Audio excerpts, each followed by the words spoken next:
De nombreux artistes internationaux et locaux sont programmés. Les premières notes ont été jouées au quartier Zénith hier soir au Larivot. Jean-Baptiste Anatole, Émile Théobald. La musique aura une place prépondérante dans cette 6e édition de la Biennale du marronnage de Matoury. C'est en effet à travers la musique que les premiers esclaves trouvaient l'unique refuge pour exprimer leur douleur et leur meurtrissure de l'âme. Hier soir, la musique était omniprésente au quartier Zénith au Larivot. La municipalité a décentralisé la biennale, tout un symbole pour le coup d'envoi de cette manifestation. Ça fait un moment que nous sommes sollicités par les gens de tous les quartiers d'ailleurs. Donc cette année, nous avons mis l'accent sur le Zénith. Donc c'est la raison pour laquelle nous avons fait plaisir à la population de Zénith en commençant justement la biennale par une manifestation chez eux.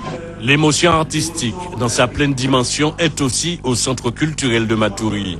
Le pangui, art contemporain, art plastique ou art visuel, singulier ou pluriel, des mots qui cherchent à cerner un art mouvant qui refuse de se laisser capturer, une forme d'expression artistique bien de chez nous, mais tellement méconnue du grand public.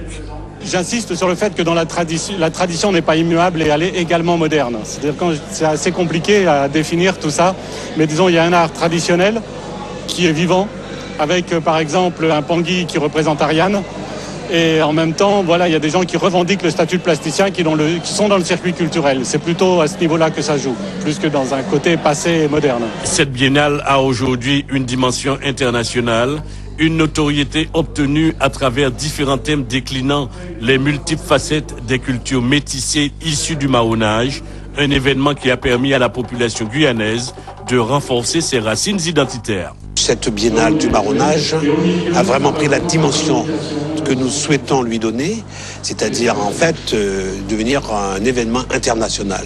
Et surtout faire passer dans les esprits que ce n'est pas une simple fête communale, mais c'est une fête pour la Guyane et surtout une démarche identitaire. Je crois qu'aujourd'hui, on peut dire que nous avons réussi.